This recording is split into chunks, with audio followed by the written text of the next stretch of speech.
উচ্চ শিক্ষা আৰু ৰাজ্যিক শিক্ষা গৱেষণা পৰিষদৰ অধীনত 106গৰাকী প্ৰাৰ্থীক নিযুক্তি পত্ৰ বিতৰণ শিক্ষামন্ত্ৰী ডক্টৰ অনুজ পেগুৰ মহাবিদ্যালয়ৰ 94গৰাকী সহকাৰী অধ্যাপক ৰাজ্যিক শিক্ষা গৱেষণা পৰিষদৰ 10গৰাকী প্ৰবক্তা 2গৰাকী পাঠ লেখকক নিযুক্তি পত্ৰ প্ৰদান কৰে শিক্ষামন্ত্ৰীয়ে মুখ্যমন্ত্ৰীৰ সভাকক্ষত অনুষ্ঠিত হয় এই নিযুক্তি পত্ৰ বিতৰণ অনুষ্ঠান অংশগ্ৰহণ কৰে শিক্ষা উপদেষ্টা অধ্যাপক ননী গোপাল মহন্তকে ধৰি বহু বিশিষ্ট ব্যক্তিয়ে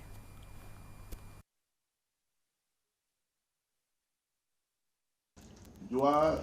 খানাপাৰাত অনুষ্ঠিত হোৱা নিযুক্তি মেলাত আমি কিছু সংখ্যক শিক্ষক শিক্ষয়িত্ৰী এছিষ্টেণ্ট প্ৰফেচাৰ তেওঁলোকক নিযুক্তি দিব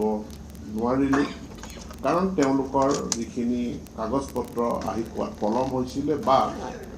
সেইখিনিৰ কিছু ভেৰিফিকেশ্যনৰ প্ৰয়োজনীয়তা আছিল এতিয়া সেই ভেৰিফিকেশ্যনখিনি আমি সম্পূৰ্ণ কৰি 94গৰাকী তাৰে ভিতৰত 16গৰাকী আছে আমাৰ চৰকাৰী মহাবিদ্যালয় বিশেষকৈ হাফলং চৰকাৰী মহাবিদ্যালয়ৰ সহকাৰী প্ৰবক্তা এই 94গৰাকীক আমি নিযুক্তি দিছোঁ আমাৰ বহুত দিন ধৰি SCERTৰ অধীনত যিসকল লেকচাৰাৰ যাৰ বাছনি প্ৰক্ৰিয়া APSCয়ে কৰে তেওঁলোকৰো নিযুক্তি আজি আমি প্ৰদান কৰিম আমি চৰকাৰখনে খুব প্ৰণালীবদ্ধভাৱে আমি আমাৰ শিক্ষা ব্যৱস্থাটোক ইয়াক টনকিয়াল কৰা ইয়াক উন্নত কৰাৰ কাৰণে কাম কৰি আছোঁ